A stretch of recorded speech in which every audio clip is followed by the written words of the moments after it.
बूढ़े भक्त की कहानी। संसार में दो तरह के लोग होते हैं, एक भगवान में आस्था रखने वाले और यानी कि आस्तिक, और आस्था नहीं रखने वाले यानी कि नास्तिक। ये कहानी आस्था रखने वाले लोगों को ज़्यादा पसंद आएगी। हो सकता है इस कहानी को पढ़ने के बाद उनकी आस्था और ज़्यादा पक्की हो जाए। एक आदमी जो जीवन भर राम नाम जपता रहा, अब वो बूढ़ा हो गया था। बूढ़ा ही नहीं हुआ था बल्कि इतना कमज़ोर हो चुका था कि अपनी जगह से बिना किसी सहारे के उठ भी नहीं पाता था। ऐसी स्थिति में भी उसने कभी राम नाम को अपने से अलग नहीं होने दिया।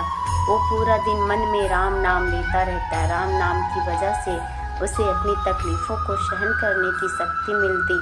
बूढ़े हो चुके इस आदमी को दो बेटे थे जो उसे नित्य कर्म करने में मदद करते। शुरू में वो बिना कहे ही खुद अपने बूढ़े बाप की सहायता कर दिया करते। फिर धीरे धीरे जब बाप खुद बुलाता तब आते, लेकिन जैसे जैसे वक्त बीतता गया वो 2-3 बार पुकारने के बाद भी मुश्किलों से आते और कभी कभी रात को ना भी आते। अब हालत ऐसी हो चली थी कि अक्सर बूढ़ा बिस्तर गंदा कर दिया करता था और जब तक उसके बेटों से सहायता ना मिलती ऐसे ही गंदे बिस्तर में पड़ा रहता। बुढ़ापा बढ़ता जा रहा था, उसकी नज़रें कमज़ोर हो चुकी थी। इतनी बदहाली में भी उस आदमी ने राम नाम का साथ नहीं छोड़ा था।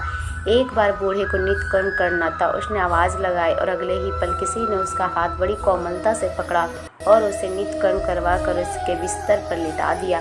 यह अब रोज़ाना होने लगा। जब भी बूढ़ा आवाज़ देता अगले ही पल उसकी मदद करने के लिए कोई आता और उसे उसके सहारे काम करा कर वहाँ से चला जाता।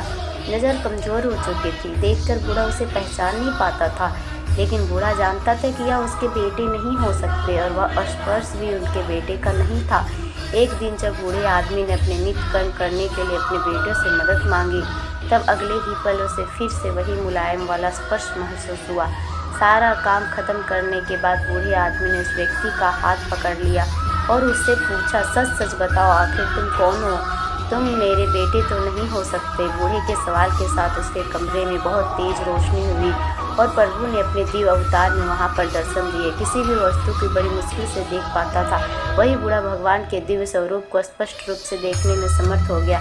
जिस भगवान का नाम वह पूरा जीवन लेता रहा, उसे अपने पास पाकर बूढ़ा उनके चरणों में गिर पड़ा और बोला, भगवान मैं धन्य हो गया जो आपने मुझे साक्षात दर्शन दिए, लेकिन भगवान मैं बहुत शर्मिंदा हूँ क्योंकि मैंने आपसे मेरे नित्य कर्म करवाए। भगवान ने कहा, मेरे लिए सारे काम एक जैसे हैं। अगर वह काम मुझे अपने भक्तों के लिए करना पड़े तो मुझे कभी कामों में खुशी मिलती है। बूढ़े ने हाथ जोड़ते हुए भगवान से कहा, लेकिन भगवान आप यह सब करने के बजाय मुझे मुक्ति क्यों नहीं दे देते?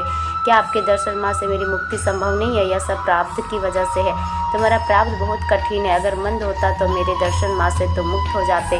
मैं चाहूँ तो तुम्हें कभी अभिमुक्त कर सकता हूँ, लेकिन फिर अगले जन्म में तुम्हें प्राप्त को भोगने के लिए आना पड़ेगा। इसलिए मैं तुम्हें खुद तुम्हारा प्राप्त काट कर मुक्त करवाने के लिए सहायता कर रहा हूँ, भगवान ने कहा। इतना बोलकर भगवान वहाँ से अंतर ध्यान हो गए। कुछ महीने और काफ़ी तकलीफ़ें भोगने के बाद आखिरकार उस बूढ़े आदमी को मुक्ति मिल गई। राधे राधे, हरि बोल।